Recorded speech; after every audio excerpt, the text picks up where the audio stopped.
Bonjour Hélène. Salut, Alors aujourd'hui on va salut à parler de tous. Accompli, c'est C'est quoi? une start-up très très bien financée. Pour un premier tour, ils ont levé un peu plus de 7 7 millions de millions. dollars. Ben moi, depuis 2 mois, c'est mon nouveau client mail effectivement sur iOS. Ça a complètement remplacé l'appli mail. C'est une appli fantastique. Elle marche super vite. Moi, ce qui m'a vraiment convaincu, c'est qu'en fait, ils ont réussi à recréer un espèce de client mail desktop sur le mobile. Tout ce qu'on a de sympa sur le web avec Gmail par exemple, qui est lié à ton calendar, à tes fichiers, etc. Ben là, on l'a retrouvé dans Accompli. Une fonctionnalité par exemple que j'adore, que j'utilise tout le temps. Quand tu écris un mail à quelqu'un et tu es en train d'essayer d'organiser un rendez-vous avec cette personne, et ben en un clic, tu peux carrément proposer tes disponibilités en fonction de ce que tu as de libre dans ton calendrier. Ça met l'accent sur quelque chose qui est assez grave quand même, c'est que Mail, l'application, le client Mail d'Apple, D'Apple. est une vraie C'est un peu la catastrophe cata, ouais. depuis toujours. Moi, perso, ça me va très bien en tant qu'entrepreneur parce que ça crée beaucoup d'opportunités. Hmm. Sur chacune des applis défauts d'Apple, tu as des startups qui se montent et qui créent de la valeur, comme le calendrier, comme le mail et comme plein d'autres. Mais là, Accompli vraiment est en train de réussir un coup de maître. Ils ont bossé pendant très longtemps sur cette app. Enfin, techniquement, c'est très très complexe. Hmm. Le mail d'une façon générale et tout ce qu'ils y ont mis dedans. Donc voilà, l'appli de la semaine.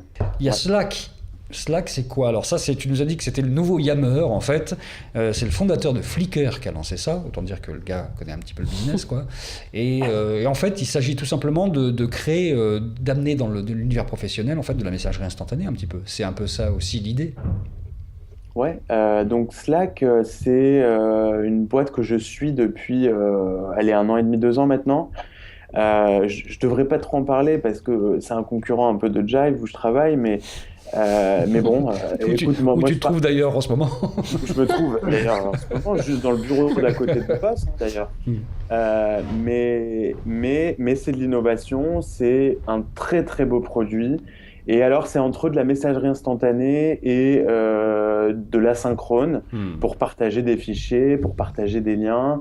C'est connecté à beaucoup de services qu'on utilise de productivité comme Google Docs et d'autres. L'interface est fantastique, c'est hyper rapide, c'est mobile, iPad, desktop, web, Android, enfin, c'est sur toutes les plateformes.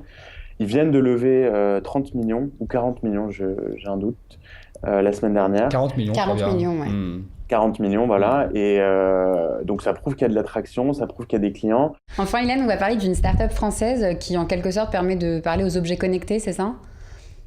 Ouais, alors, donc ça a été monté par Alex Lebrun, qui était le fondateur de Virtuose, qu'on Hmm. connaît bien en France, qui était parti aux États-Unis, qui avait levé beaucoup d'argent et qui se sont fait racheter par Nuance. C'était ces petits agents euh, Intelligent, là, qui est de CRM, en intelligents fait. qu'on voyait, Ouais. voilà, exactement, Hmm. qui remplaçaient un peu le customer support, Hmm. qui était chez Ikea, chez eBay, etc. Hmm. Ils se sont fait racheter par Nuance et Alex a remonté donc WIT. Euh, et WIT, ils appellent ça Siri as a Service.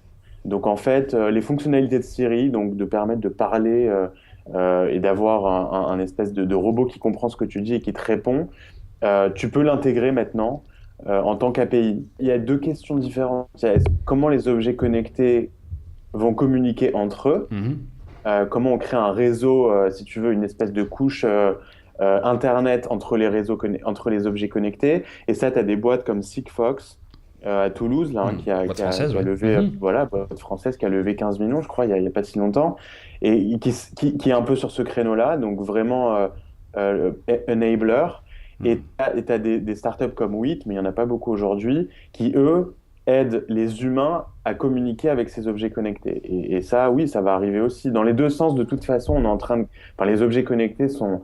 Je pense qu'aujourd'hui, c'est réel, c'est concret, et c'est pour ça qu'il y a tant d'opportunités, parce qu'il y a encore plein de choses qui restent à faire pour mieux connecter, pour mieux communiquer avec tous ces nouveaux objets. Ils cartonnent, c'est des Français, on est fiers d'eux. Ils sont dans la Palo Alto et on va entendre parler d'eux.